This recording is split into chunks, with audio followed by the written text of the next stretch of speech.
Assalamualaikum warahmatullahi wabarakatuh. Kami dari kelompok 6, saya Irma Latifah. Saya Ita Julaiha. Di sini kami akan melakukan penyuluhan terkait dengan tetanus neonaturum di Posyandu Cempaka Indah dengan sasaran ibu-ibu posyandu. Selamat menyaksikan. Assalamualaikum warahmatullahi wabarakatuh. Perkenalkan, kami dari kelompok 6 yang akan melakukan penyuluhan tentang neonatorum dan rujukannya yang akan disampaikan oleh saya sendiri, yaitu Ita Julaiha, dan rekan saya Teh Irma Latifah.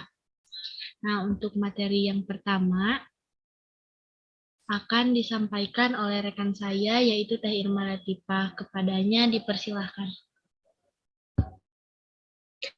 Baik, Ibu-ibu. Nah, di sini kita akan membahas terkait tetanus neonaturum. Nah, apa sih tetanus neonaturum itu? Yaitu penyakit tetanus pada bayi baru lahir dengan tanda klinik yang khas setelah 2 hari pertama bayi baru lahir, lalu menangis dan menyusu secara normal. Pada hari ketiga atau lebih, timbul kekakuan seluruh tubuh dengan kesulitan membuka mulut dan menetes serta disusul dengan kejang-kejang. Nah, kalau misalkan ibu-ibu nih ada tanda-tanda mengkhawatirkan terkait bayi baru lahirnya, bayinya nih misalkan nggak mau dinenenin, terus timbul kekakuan, terus nggak mau yang berujung kejang-kejang, itu harus diwaspadai. Nah, kejanggalan sedikit apapun harus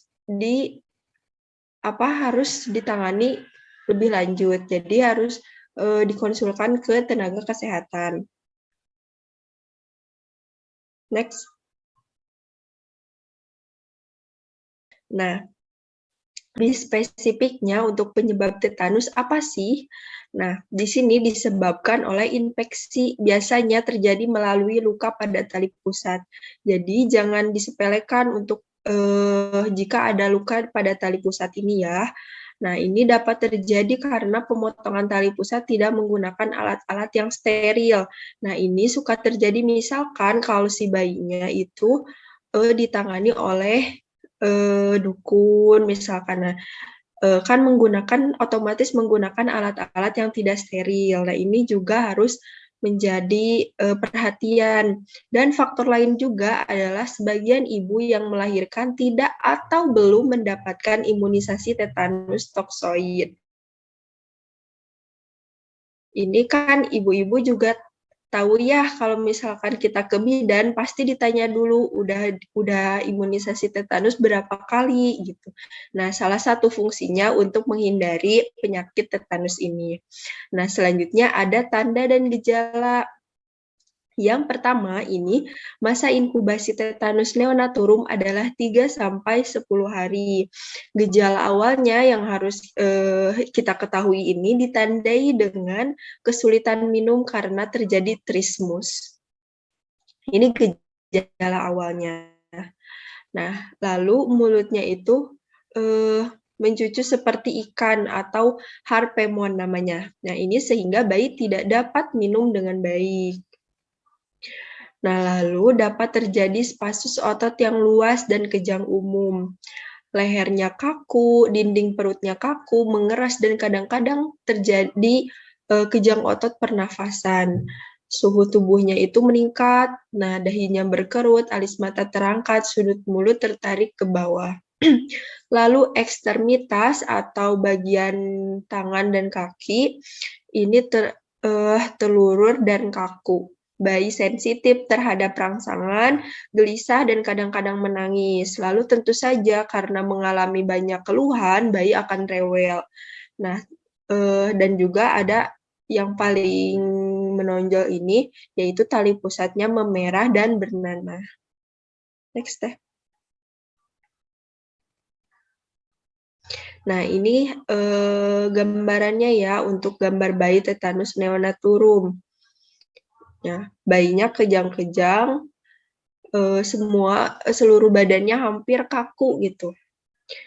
Lalu bayinya tentu saja rewel karena ada permasalahan dalam tubuhnya. Next. Nah, ini untuk keseluruhannya bayinya demam dan kejang. Suhu badannya panas tinggi. Nah, mulut bayinya mencucu seperti itu yang ada terlihat di gambar.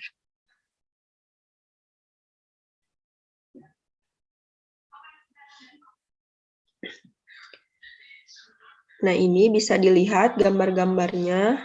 Nah, yang selanjutnya, ibu-ibu harus tahu nih, ada komplikasi ketika bayi mengalami tetanus. Yang pertama itu gangguan pemenuhan nutrisi.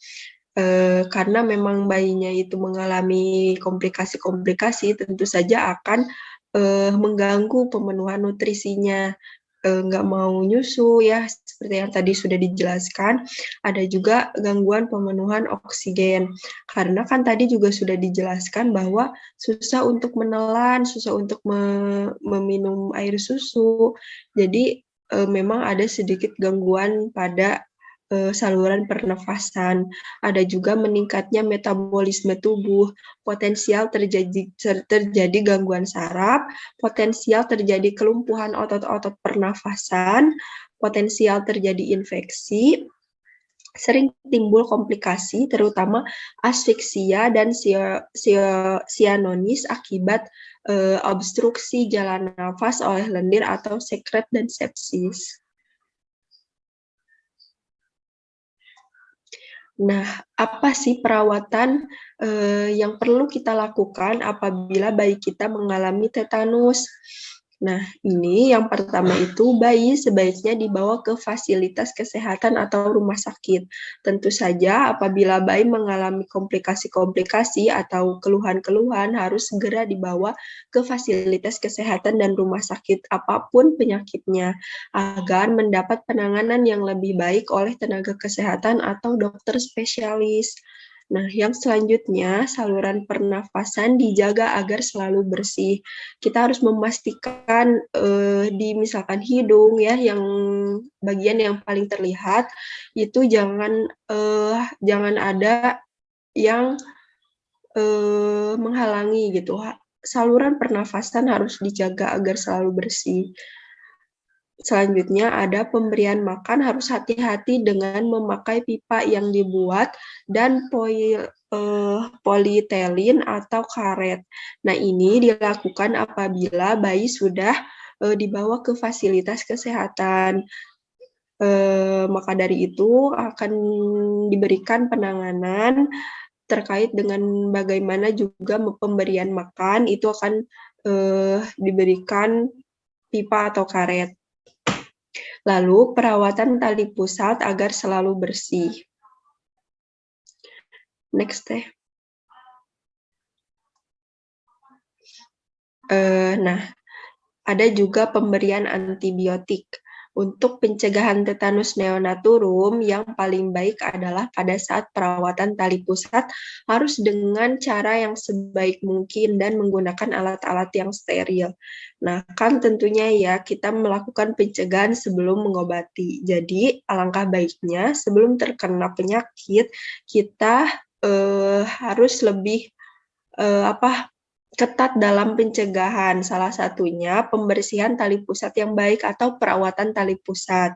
Kan sudah dijelaskan ya, untuk harus diketahui juga untuk perawatan tali pusat itu seperti apa yang baiknya, seperti itu.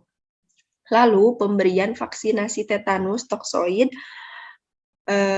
yang disuntikan pada ibu hamil yang bertujuan untuk memberi proteksi pada bayi. Oleh karena itu, ibu hamil wajib divaksin tetanus toksoid dan tidak boleh terlewatkan. Ini juga salah satu pencegahan supaya bayi tidak terkena tetanus, ibu atau bayi tidak terkena tetanus. Nah, mungkin penjelasan dari saya cukup sekian. Saya kembalikan ke moderator. Terima kasih. Baik, terima kasih banyak pada Teh Irma Latifah yang telah memaparkan tentang apa itu tetanus neonatorum. Nah, jadi ibu-ibu sejauh ini apakah sudah ada gambaran? Mudah-mudahan sudah ada gambaran ya. Nah, di sini saya akan melanjutkan memaparkan materi yang tadi sudah dipaparkan oleh Teh Irma. Nah, di sini ada pencegahan. Nah, bagaimana sih cara mencegah tetanus neonatorum?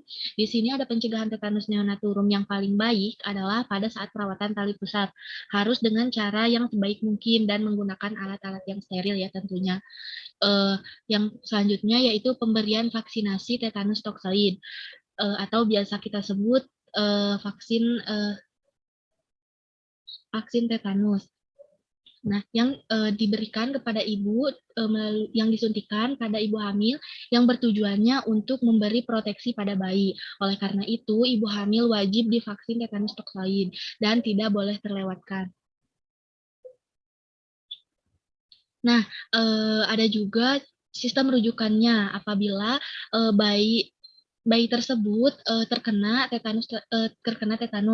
Nah, rujukannya, cara merujuknya yang pertama yaitu menentukan kegawat daruratan bayi baru lahir. Yang kedua yaitu menentukan tempat rujukan. Jadi kita itu mau di mana, mau kemana ngerujuk si bayi tersebut. Nah, yang ketiga yaitu memberikan informasi kepada keluarga bayi. Yang keempat, mengirimkan informasi kepada tempat rujukan yang dituju. Jadi, sebelum kita berangkat ke tempat rujukan tersebut, kita harus memastikan terlebih dahulu apakah tempat rujukan yang akan kita tuju ini bersedia menerima pasien yang akan kita bawa. Nah, yang selanjutnya yaitu persiapan bakso kudo. Itu yang harus wajib ketika kita melakukan rujukan. Yang selanjutnya yaitu pengiriman penderita. Jadi kita jelaskan dulu kepada kepada tempat yang akan dituju, komplikasi dan apa yang terjadi pada bayi yang akan kita bawa ke tempat yang akan dituju tersebut. Nah, yang selanjutnya tindak lanjut bayi ini ketika kita sudah sampai di tempat yang kita tuju. Nah, mungkin itu saja pemaparan materi dari kami. Mudah-mudahan bermanfaat dan terima kasih atas perhatiannya. Nah, jadi kesimpulan dari penyuluhan kami tentang tetanus neonatorum ini adalah tetanus yang terjadi pada neonatus atau bayi berusia kurang dari 1 bulan yang disebabkan oleh Clostridium tetani, yaitu kuman yang mengeluarkan toksin yang menyerang sistem saraf pusat. Nah, tetanus juga dikenal dengan nama lockjaw, karena salah satu gejala penyakit ini adalah mulut yang sukar dibuka, seperti terkunci. Nah, tetanus neonatorium ini adalah penyakit tetanus pada bayi baru lahir dengan tanda klinis yang khas. Setelah 2 hari pertama, bayi baru lahir menangis dan menyusu secara normal. Tetapi pada hari ketiga atau lebih timbul timbul kekakuan seluruh tubuh dengan kesulitan membuka mulut dan menetek ketika disusui, serta terjadinya kejang-kejang pada bayi tersebut. Mungkin itu saja penyuluhan yang dapat kami sampaikan. Mudah-mudahan bermanfaat. Mohon maaf apabila terdapat kesalahan. Wabillahi taufiq wal hidayah. Wassalamualaikum warahmatullahi wabarakatuh. Terima kasih banyak. Terima kasih telah menyaksikan. Semoga apa yang kami sampaikan bermanfaat untuk teman-teman semua. Dadah. Assalamualaikum warahmatullahi wabarakatuh.